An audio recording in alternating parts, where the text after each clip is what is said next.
દિયોદરમાં ખનન માફિયા બન્યા છે ખુલ્લેઆમ બેફામ।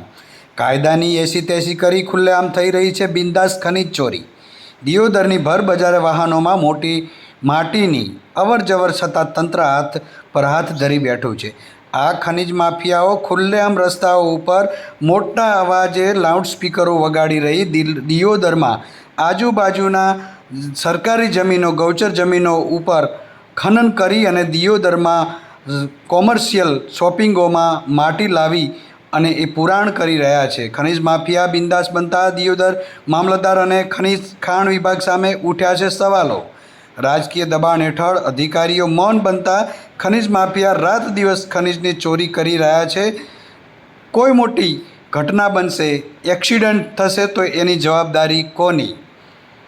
રાજકીય પીઠબળ ધરાવતા ખનીજ માફિયા સામે કાર્યવાહી કરવા તંત્રની નથી હેસિયત।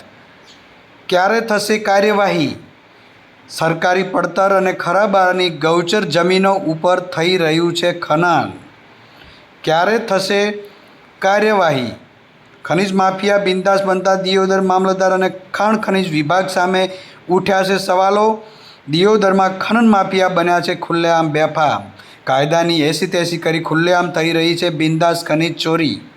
આરટીઓ વિભાગ પણ તપાસ કરે તો કેટલાક ટ્રેક્ટરોને નંબર પ્લેટ પણ નથી અને ખુલ્લેઆમ દિયોદરમાં ખુલ્લા રસ્તાઓ ઉપર પૂર ઝડપે માટી ભરેલા ટ્રેક્ટરો દોડી રહ્યા છે। ક્યારે થશે કાર્યવાહી? કાયદાની એસી તેસી કરી ખુલ્લેઆમ થઈ રહી છે બિંદાસ ખનીજ ચોરી।